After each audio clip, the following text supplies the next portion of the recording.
आज का जो हमारा टॉपिक है वो है chemical reactions of haloalkane. ठीक है, पिछले क्लास में हम लोग फिजिकल प्रॉपर्टीज़ पढ़े थे जिसमें हमने solubility, melting point, boiling point, density, ये सारे चीज़ हम लोग कवर किए थे। ठीक है, आज के क्लास में हम लोग इस टॉपिक को आज क्लियर करने वाले हैं। अगर हम बात करें chemical reactions of haloalkane को, तो हम इसको 3 कैटेगरी में पढ़ने वाले हैं। ठीक, पहला कैटेगरी है न्यूक्लियोफिलिक सब्स्टिट्यूशन। ठीक है, जो दूसरा है वो है एलिमिनेशन, और तीसरा जो है वो है रिएक्शन विथ मेटल। इस 3 कैटेगरी में हम लोग हैलो एल्केन के केमिकल रिएक्शन को क्या करेंगे, स्टडी करेंगे।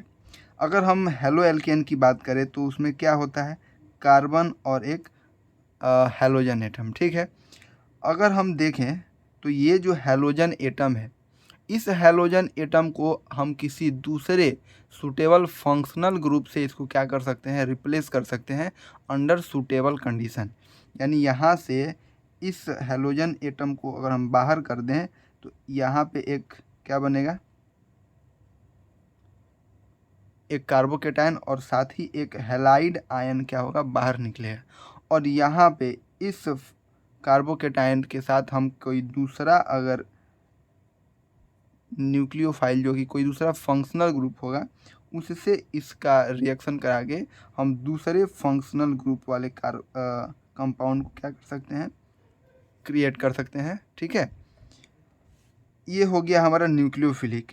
अगर रही बात एलिमिनेशन की, तो मेरे पास अगर कुछ ऐसा कंपाउंड है और यहाँ पे H है, तो इस केस में हम क्या करेंगे कि यहाँ से अगर मेरे पास कोई बेस है, ठीक है, इस बेस के हेल्प से हम ये दोनों चीज़ को क्या करने वाले हैं, बाहर, और इन दोनों के बाहर होने से यहाँ पर क्या आएगा, एक डबल बॉन्ड आएगा और ये एक एल्कीन का फॉर्मेशन करेगा। यहाँ से दो मेरे पास एक हैलोजन और एक हाइड्रोजन रिमूव हुआ है। ठीक है, तो रिमूव को हम लोग क्या बोलते हैं, डी। किसका रिमूव हुआ है, एक हाइड्रोजन का, तो डी हाइड्रो, और एक हैलोजन का, डी हाइड्रो हैलोजिनेशन। हम लोग इस एलिमिनेशन रिएक्शन को डी हाइड्रो हैलोजिनेशन भी कहते हैं, क्योंकि हम यहाँ से एक हाइड्रोजन और एक हैलोजन को क्या कर दिए हैं, बाहर कर दिए हैं। ठीक, तो इसलिए हम इसका नाम डी हाइड्रो हैलोजिनेशन कहते हैं।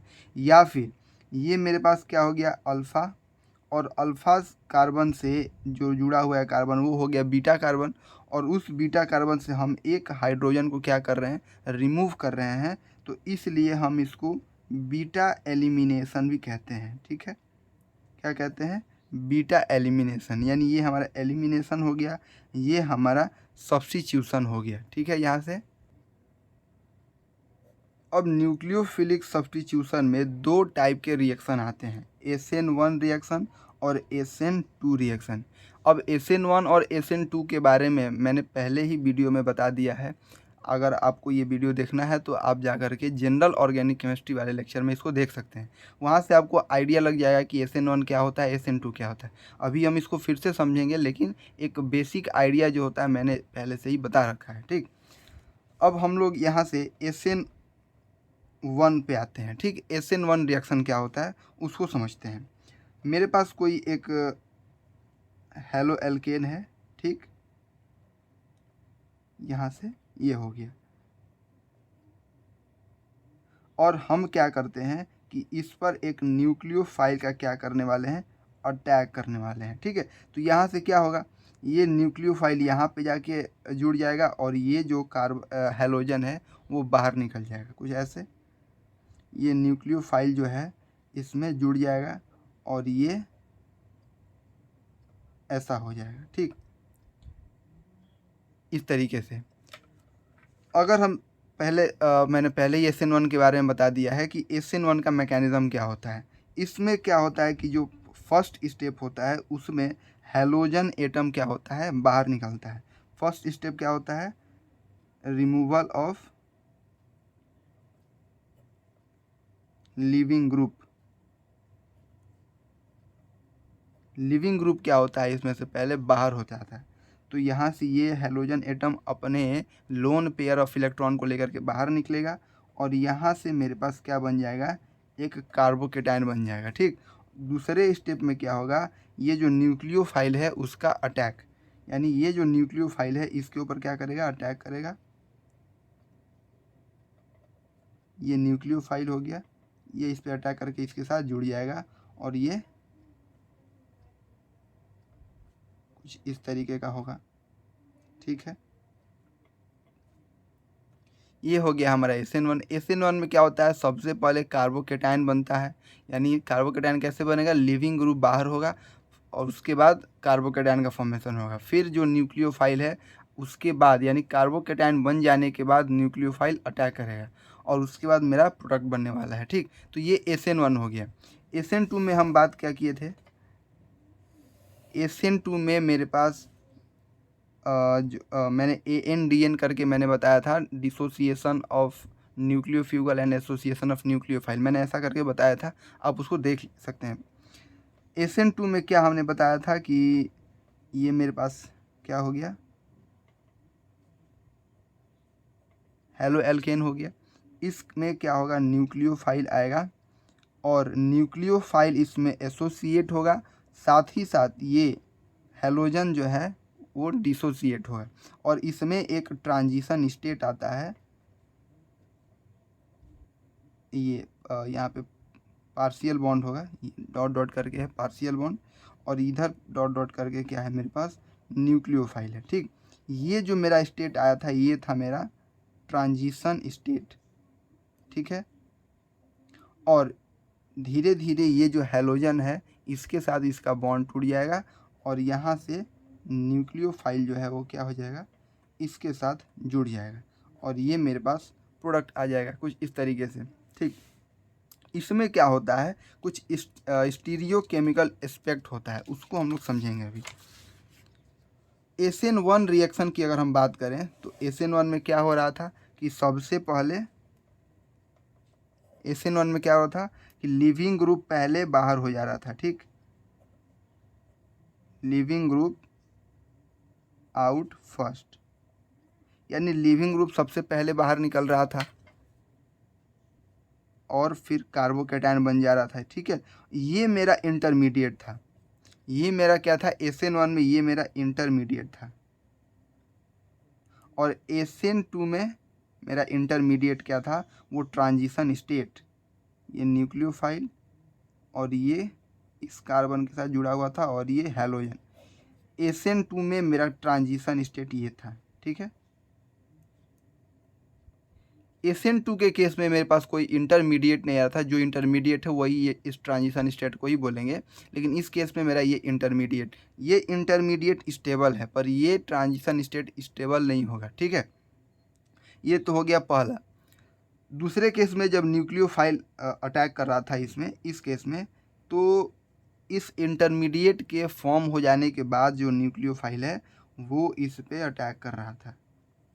ठीक, तो इस केस में जो इसका कॉन्फ़िगरेशन है वो चेंज नहीं होगा, यानी जो पहले से कॉन्फ़िगरेशन था वही मेरे पास होने वाला है। ठीक, पर इस केस में क्या हो रहा है SN2 वाले में कि जैसे जैसे ये न्यूक्लियोफाइल इसकी तरफ अप्रोच करेगा ये बाहर निकलेगा और वैसे वैसे इस कार्बन का कॉन्फ़िगरेशन क्या होगा, चेंज होता जाएगा। कैसे होगा, ये इसका कॉन्फ़िगरेशन कुछ इस तरीके से चेंज हो जाएगा। ठीक, और यहाँ पे न्यूक्लियोफाइल ऐड हो जाएगा, यानी SN2 में मेरे पास कॉन्फ़िगरेशन चेंज हो जा रहा है लेकिन SN1 में मेरे पास कॉन्फ़िगरेशन चेंज नहीं हो रहा है। इसको हम लोग बोलते हैं वाल्डेन इन्वर्जन। ठीक है, यानी SN2 में मेरे पास इन्वर्जन प्रोडक्ट आता है और SN1 में मेरे पास इन्वर्जन प्रोडक्ट नहीं आता है, क्योंकि इसमें जो है इंटरमीडिएट मेरा कार्बोकेटायन फॉर्म हुआ है और तब उसमें जाकर के न्यूक्लियोफाइल ऐड हुआ है। ठीक, और इस केस में मेरे पास क्या है, इन्वर्जन प्रोडक्ट मिल रहा है। अब हम दोनों का एक एक एग्जाम्पल लेकर के इसको समझते हैं। SN1 को अगर हम समझें तो मेरे पास है CH3 3CBr, और इसमें हम किसको ऐड कर रहे हैं, OH ग्रुप को। ठीक, ये जो रिएक्शन है वो SN1 रिएक्शन से कैरिड आउट होगा। कैसे, ये देखिए यहाँ पे जो है ये इसका स्ट्रक्चर कुछ ऐसा बनेगा, CH3 CH3 CH3 और ये Br हो गया। ठीक, पहला स्टेप क्या है मेरा SN1 का, SN1 में सबसे पहले जो हैलोजन है वो बाहर हो जाएगा, यानी ये अपना लोन पेयर इलेक्ट्रॉन लेकर के बाहर निकलेगा, और यहाँ से मेरे पास एक इंटरमीडिएट प्रोडक्ट बनेगा। ठीक, अब OH माइनस जो है वो इधर से ही आकर के इसको क्या करेगा, अटैक करेगा, और ये मेरा प्रोडक्ट बन जाएगा CH3 CH3 CH3 OH। अगर आप इस प्रोडक्ट को और इस रिएक्टेंट को अगर आप देखें तो इसमें कोई भी कॉन्फ़िगरेशन का चेंज नहीं आया है, मतलब इसमें जैसा पहले कॉन्फ़िगरेशन था बाद में भी इसका कॉन्फ़िगरेशन वही रहा है। ठीक, तो यहाँ से SN1 रिएक्शन में क्या होता है, कॉन्फ़िगरेशन का चेंज नहीं होता है। ठीक, और इस वजह से मेरे पास इन्वर्जन प्रोडक्ट इसमें नहीं आते हैं, यानी SN1 में मेरा इन्वर्जन प्रोडक्ट नहीं आने वाला है। अगर SN2 को अगर हम देखें तो CH, यहाँ पे मेरा Cl लगा है, ये H, और एक पीछे की तरफ जिसको हम लोग डॉट डॉट से करके दिखाते हैं एक H लगा है। ठीक, और यहाँ से मेरा क्या कर रहा है, न्यूक्लियोफाइल जो है वो इस पे अटैक करने वाला है। ठीक, अगर इसको अब देखेंगे ध्यान से, इसको थोड़ा और सही से अगर हम बनाएं तो ये मेरे पास C हो गया, यहाँ पे एक हाइड्रोजन लगा है, एक हाइड्रोजन यहाँ पे लगा है, और एक हाइड्रोजन उधर साइड में लगा है। आप इसको थोड़ा सा इमेजिन कीजिएगा कि दो हाइड्रोजन जो है इधर फ्रंट में लगा है और एक हाइड्रोजन उधर बैक में लगा है, जिसको हम डॉट डॉट से करके दिखाते हैं यहाँ पे, ये हाइड्रोजन, और यहाँ पे मेरा क्या लगा है, हैलोजन Cl। ठीक, इस तरीके से अब क्या है कि OH माइनस क्या करेगा, ये जो न्यूक्लियोफाइल है वो इस पर अटैक करेगा। तो अगर इसको आप समझ सकते हैं तो कुछ ऐसा समझिए कि ये जो कार्बन है वो कुछ इस तरीके से एक पिरामिड के शेप का बना है। ठीक, वो उधर बैक में हो गया।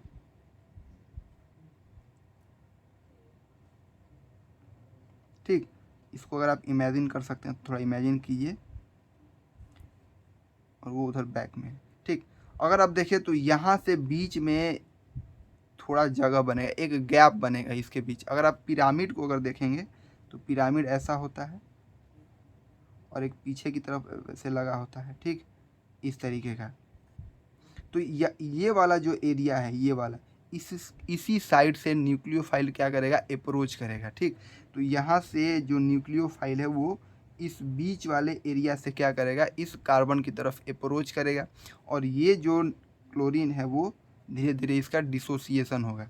तो इसके बीच में एक ट्रांजिशन स्टेट बनेगा, ये जो OH है वो इस कार्बन के साथ बॉन्डिंग, और ये क्लोरीन पार्शियल बॉन्ड इसके साथ।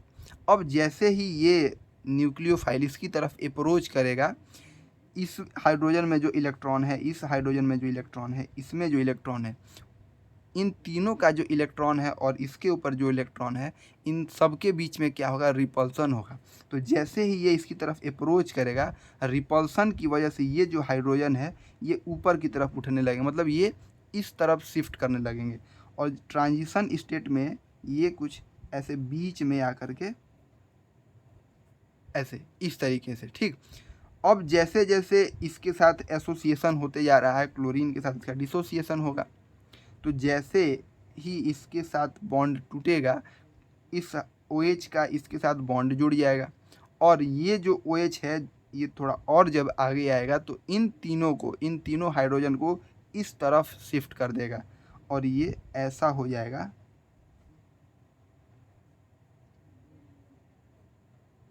ठीक है, ये इस तरीके का हो गया। तो अगर आप देखें तो फर्स्ट केस में ये तीनों हाइड्रोजन क्या थे, इधर थे, ये लिविंग ग्रुप इधर था, न्यूक्लियोफाइल इधर था। अब अगर इस केस में देखें तो ये तीनों हाइड्रोजन इस साइड हैं और जिधर लिविंग ग्रुप था उसके जस्ट अपोजिट में मेरा क्या लगा है, लिविंग न्यूक्लियोफाइल लगा है।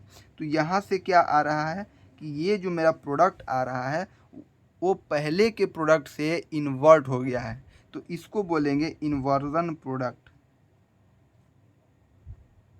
ठीक है, इसको क्या बोलेंगे, इन्वर्जन प्रोडक्ट। ठीक है, तो ये हमारे एक डिफरेंस है इसमें SN1 और SN2 में कि SN1 में मेरे पास इन्वर्जन प्रोडक्ट नहीं आता है और SN2 में मेरे पास इन्वर्जन प्रोडक्ट आता है। SN1 जो है इसका अगर हम स्टेबिलिटी हम पहले बताए होंगे तो सबसे ज़्यादा स्टेबल 3 डिग्री, उससे ज़्यादा 2 डिग्री और सबसे कम 1 डिग्री स्टेबल होता है। किस में, SN1 में। यानी 3 डिग्री कार्बोकेटायन है तो वो मेरा मेजर प्रोडक्ट होगा, 2 डिग्री उससे कम और 1 डिग्री सबसे कम। लेकिन SN2 की बात करें तो SN2 का जो स्टेबिलिटी ऑर्डर आता है वो क्या आता है, 1 डिग्री, 2 डिग्री, 3 डिग्री। यानी 1 डिग्री मेरा सबसे ज़्यादा स्टेबल, 2 डिग्री सबसे ज़्यादा स्टेबल, सबसे कम और उससे कम 3 डिग्री। इस तरीके से मेरा SN2 में क्या आता है, स्टेबिलिटी का ऑर्डर आता है। ठीक है, आपके NCERT में कुछ एग्जाम्पल दिया है जिसको हम एक बार उसको समझने की कोशिश करते हैं। एग्जाम्पल दिया है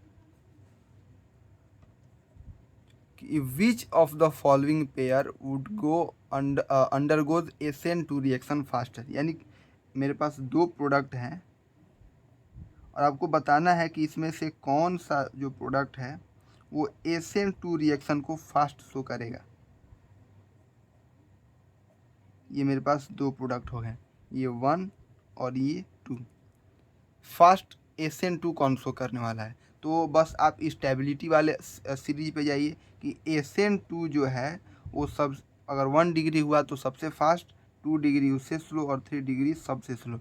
यानी हमको क्या चाहिए, बस ये देखना है कि 1 डिग्री कार्बोकेटायन किस केस में बन रहा है। अगर इस केस में अगर हम देखें तो ये मेरे पास CH2Cl, अगर इस लिविंग ग्रुप को हम बाहर कर दें तो क्या बन रहा है, CH2 और इस कार्बन के ऊपर प्लस आ रहा है। और इस केस में अगर हम देखें तो इस क्लोरीन को अगर हम बाहर कर दें तो क्या बन रहा है, यहाँ पे एक कार्बोकेटायन। अब आप बताइए कि ये कितने डिग्री वाला कार्बोकेटायन है। ये कार्बन जो है इसके साथ 2 हाइड्रोजन लगे हुए हैं, इसके साथ कोई दूसरा हाइड्रोजन जो है, जैसे इसको अगर हम फैला करके देखें, C, ये H, ये H और ये क्या है, तो इसके साथ कोई और कार्बन मेरा नहीं जुड़ा है। ठीक है, तो ये मेरा कितना हो गया, इसके साथ ये एक कार्बन लगा हुआ है। ठीक है, तो ये कितना हो गया, 1 डिग्री। ठीक है, ये क्या हो गया, 1 डिग्री, क्योंकि इसके साथ कितने कार्बन लगे हुए हैं, सिर्फ एक ही कार्बन। और अगर इस केस में देखें तो इस वाले कार्बन के साथ 1 और ये 2, कितने कार्बन लगे हैं, 2 कार्बन। तो ये मेरा कितना हो गया, 2 डिग्री। अब आप देखिए स्टेबिलिटी वाले सीरीज में कि 1 डिग्री ज़्यादा स्टेबल है या 2 डिग्री, 1 डिग्री। यानी SN2 1 डिग्री को ज़्यादा प्रेफर करेगा, यानी इस 1 डिग्री वाले कार्बोकेटायन को ज़्यादा प्रेफर करेगा। तो मेरा जो कंपाउंड 1 है, compound 1 undergoes SN2 reaction faster. ठीक है, SN2 में ये फास्ट शो करेगा और SN1 में 2 डिग्री फास्ट शो करेगा। ठीक है, ये हो गया। एक और मेरे पास एग्जांपल है,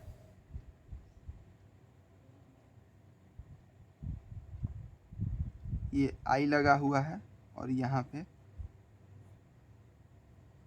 Cl लगा हुआ है। ठीक है, इस केस में देखें अगर तो यहाँ से अगर हम लिविंग ग्रुप, यानी ये जो आयोडीन है वो क्या है, लिविंग ग्रुप है, तो अगर हम इसको बाहर निकाल दें तो ये क्या हो गया, यहाँ पे देखिए इसमें कितने कार्बन है, 1 2 3 और ये 4, इसमें सिर्फ 4 कार्बन है, ठीक है। और ये जो बॉन्ड है इस आयोडीन के साथ लगा हुआ है, तो यहाँ से ये बॉन्ड टूट गया, तो 1 2 3 4 यहीं पे मेरा प्लस आने वाला है, यानी यहाँ तक नहीं होगा, ठीक।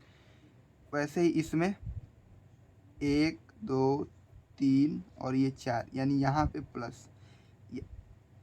अब देखिए दोनों केस में ये 1 डिग्री है, ये भी 1 डिग्री है। अब यहाँ से तो समस्या हो गई ना कि ये दोनों तो एक 1 डिग्री कार्बोकेटायन है, तो किस में SN2 फास्ट शो करेगा, क्योंकि SN2 तो 1 डिग्री दोनों में फास्ट शो करेगा। यहाँ पे जो डिपेंडेंसी चेक करेंगे वो चेक करेंगे लिविंग ग्रुप टेंडेंसी, ठीक है। अगर आप पीरियोडिक टेबल में टॉप से बॉटम की तरफ आते हैं तो साइज क्या करता है, इंक्रीज करता है, साइज इंक्रीजेस, यानी क्लोरीन ऊपर आएगा, उसके नीचे ब्रोमीन आता है, यानी क्लोरीन का साइज क्या होगा, क्लोरीन का साइज ब्रोमीन से क्या होगा, छोटा होगा। और ब्रोमीन के बड़े साइज के वजह से इसका जो इलेक्ट्रॉन है, ये जो इसकी जो इलेक्ट्रोनिगेटिविटी होगी वो इससे क्या होगी, कम होगी, यानी इलेक्ट्रॉन को खींचने की टेंडेंसी ब्रोमीन की कम होगी, यानी ये इसके कंपेयर में ये जल्दी निकलना चाहेगा, ठीक है। यानी due to bigger size bromine acts as better living group as compared to chlorine, यानी क्लोरीन के कंपेयर में जो ब्रोमीन है वो एक अच्छा लिविंग ग्रुप है। यानी कि इस वाले केस में हम ब्रोमीन ले लिए ना, आयोडीन की बात हो रही थी यहाँ पे, कोई बात नहीं, उससे नीचे आयोडीन आता है, यानी आयोडीन का साइज उससे ही बड़ा है। यहाँ पे हम आयोडीन लिख लेते हैं, ठीक। तो आयोडीन वाला जो है वो फास्टर SN2 रिएक्शन शो करेगा एज कंपेयर टू क्लोरीन वाला, यानी यहाँ से compound 1 undergoes SN2 reaction faster, ठीक है। तो ये हो गए मेरे कंपैरिजन SN1 और SN2 रिएक्शन के बीच में। अब नेक्स्ट रिएक्शन जो है वो है एलिमिनेशन रिएक्शन। मैंने इन सारे चीज़ों के बारे में पहले से ही डिस्कस कर दिया है, बस मैं इस क्लास में एक रिकैप कर दूंगा जिससे आपको वो चीज़ें समझ में आ जाए। आप वो वीडियो जा कर के जनरल ऑर्गेनिक केमिस्ट्री वाले प्लेलिस्ट में देख सकते हैं, ठीक है। मैंने वो पहले इसलिए बता दिया था ताकि बाद में आपको समझाने में हमको दिक्कत नहीं होगी, ठीक है। अब जो है वो है एलिमिनेशन रिएक्शन है। मैंने एलिमिनेशन रिएक्शन में जितने भी टाइप्स होते हैं E1 E2 ये सारे हमने बता रखे हैं, ठीक है। बस हम एक रिकैप यहाँ पे कर देंगे। अब जो है एलिमिनेशन, हमने क्या बताया है कि मेरे पास कोई एक हेलो एल्केन है, ठीक है। ये मेरे पास क्या है, हेलो एल्केन है। इसका हम रिएक्शन कर देते हैं किसी बेस के साथ, ठीक है। बेस, यहाँ से क्या होगा कि ये बेस जो है इस हाइड्रोजन को क्या कर लेगा, इस हाइड्रोजन को एक्सेप्ट करेगा। और उतना हमें नहीं देखना है, बस इसका एक सिंपल सा फंडा है कि यहाँ से ये दोनों बाहर निकलेंगे और यहाँ पे ये जो हाइड्रोजन है वो अपना इलेक्ट्रॉन इसको शिफ्ट कर देगा और यहाँ पे एक क्या आ जाने वाला है, पाई बॉन्ड, और ये क्या हो जाएगा, एक एल्कीन का फॉर्मेशन हो जाएगा, ठीक है। तो यहाँ से हम क्या लिखेंगे, when a halo alkane with beta hydrogen, यहाँ से ये हेलोजन है, इस कार्बन के साथ जुड़ा हुआ है तो इसको हम लोग बोलेंगे अल्फ़ा कार्बन, और इस अल्फ़ा कार्बन से जो बगल में कार्बन जुड़ा हुआ है वो क्या होगा, बीटा कार्बन। और इस बीटा कार्बन से क्या जुड़ा है, एक हाइड्रोजन, तो इसको हम लोग बोलेंगे बीटा हाइड्रोजन। तो when a halo alkane with beta hydrogen atom is heated with alcoholic solution of potassium hydroxide. यहाँ पे ध्यान देने वाली बात ये है कि अगर आप KOH को एल्कोहलिक सॉल्यूशन में लेते, यानी KOH जो है पोटेशियम हाइड्रोक्साइड, इसको अगर एल्कोहलिक मीडियम में लेते हैं तो वो एलिमिनेशन को शो करता है हमेशा। अगर आप इसको एल्कोहलिक मीडियम में लेंगे तो ये एलिमिनेशन शो करेगा, लेकिन अगर आप इसको एक्वस मीडियम में अगर आप इसको ट्रीट करते हैं तो फिर ये सब्स्टिट्यूशन प्रोडक्ट देगा। ठीक है, अगर आप एल्कोहलिक मीडियम में लेंगे तो फिर एलिमिनेशन होगा, और अगर आप इसी को एक्वस मीडियम में ले लेते हैं तो फिर वो सब्स्टिट्यूशन को प्रोसीड करेगा। ठीक है, और potassium hydroxide there will be elimination of hydrogen and halogen from adjacent carbon, and this is also called dehydrohalogenation, और इस वजह से हम इसको क्या बोलते हैं, डिहाइड्रोहेलोजिनेशन भी कहते हैं। ठीक है, मेरे पास एक कंपाउंड है CH3 CH2 CH2 CH double bond, sorry ये तो हम पहले से ही एल्कीन ले दिए। ठीक है, CH3 CH2 CH2 CH3 और ये Br, ये मेरे पास क्या हो गया, एक कंपाउंड हो गया। ठीक है, हम इसका ट्रीटमेंट जो है KOH से कराते हैं इन एल्कोहलिक मीडियम। ठीक है, तो यहाँ से क्या आने वाला है, सब्स्टिट्यूशन प्रोडक्ट आएगा।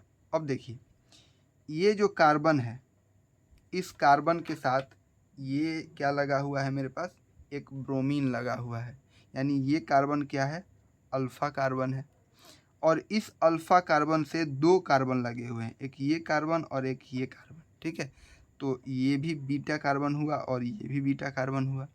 तो यहाँ से मेरे पास कितने प्रोडक्ट आएंगे, दो टाइप के प्रोडक्ट आएंगे। कौन कौन से, अगर एक बार ये अल्फ़ा है और ये बीटा है तो यहाँ से ब्रोमीन और यहाँ से हाइड्रोजन अगर निकले तो क्या होगा, यहाँ पे एक डबल बॉन्ड आएगा ऐसे, CH3 CH2 CH2 CH, और यहाँ पे डबल बॉन्ड आएगा क्योंकि इस अल्फ़ा कार्बन से ब्रोमीन निकला है और इस बीटा कार्बन से एक हाइड्रोजन, तो यहाँ पे डबल बॉन्ड CH2। अब इस वाले कार्बन को अल्फ़ा कार्बन लेते हैं और इस वाले कार्बन को बीटा, यानी यहाँ से इस कार्बन से क्या निकलने वाला है, एक हाइड्रोजन। तो यहाँ से प्रोडक्ट क्या आएगा, CH3 CH2 CH, और यहाँ पे अब डबल बॉन्ड आएगा। ठीक, डबल बॉन्ड CH और यहाँ CH3। अब दो प्रोडक्ट आए तो इन दोनों प्रोडक्ट में मेजर प्रोडक्ट कौन होगा, तो ये वाला मेरा प्रोडक्ट जो है ये मेजर प्रोडक्ट होगा और ये माइनर प्रोडक्ट, क्योंकि यहाँ से इस अल्फ़ा कार्बन की बात करें यहाँ से, तो जो भी मेरा एल्कीन बना है वो एल्कीन मेजर प्रोडक्ट होगा जो ज़्यादा सब्स्टिट्यूटेड होगा। जो ज़्यादा सब्स्टिट्यूटेड होता है एलिमिनेशन में, वो प्रोडक्ट मेरा मेजर होता है। यहाँ से आप नोट कर लेंगे, more substituted alkene will be major product. इसमें देखें अगर, तो ये जो डबल बॉन्ड कार्बन है, ये दोनों डबल बॉन्ड कार्बन, ये सिर्फ एक ही तरफ से क्या है, सब्स्टिट्यूटेड है, लेकिन ये जो है वो इधर से भी सब्स्टिट्यूटेड है और इधर से भी सब्स्टिट्यूटेड है। तो इस केस में ये जो है मेरा मेजर प्रोडक्ट होगा और ये माइनर प्रोडक्ट होने वाला है। ठीक है, तो ये मेरा क्या हो गया, एलिमिनेशन रिएक्शन। नेक्स्ट जो है वो रिएक्शन विथ मेटल। अभी सिर्फ हम हेलो एल्केन की बात कर रहे हैं, नेक्स्ट वीडियो में हम हेलो अरीन की भी बात करेंगे, ठीक है। रिएक्शन विथ मेटल, ठीक है। अभी हम क्या करने वाले हैं, सिर्फ हेलो एल्केन का मेटल के साथ रिएक्शन करके देखने वाले हैं। अगर हम कोई हेलो एल्केन ले लेते हैं CH3CH2Cl, और इसका रिएक्शन अगर हम किसी मेटल यानी सोडियम के साथ करते हैं, और सोडियम को हम 2 मोल ले लेते हैं, ठीक है। और यहाँ पे ये भी मेरे पास क्या है, ये 2 मोल, ठीक है। यानी 2 मोल हम ले लिए हैं अल्काइल हैलाइड, और 2 मोल हम क्या ले लेते हैं, मेटल। और मीडियम हम रख देते हैं क्या, ड्राई ईथर। यानी इनका रिएक्शन हम किसके मीडियम में करने वाले हैं, ड्राई ईथर के मीडियम में। तो यहाँ से क्या होगा कि ये जो है CH3CH2Cl ये जो है, और ये जो सोडियम है,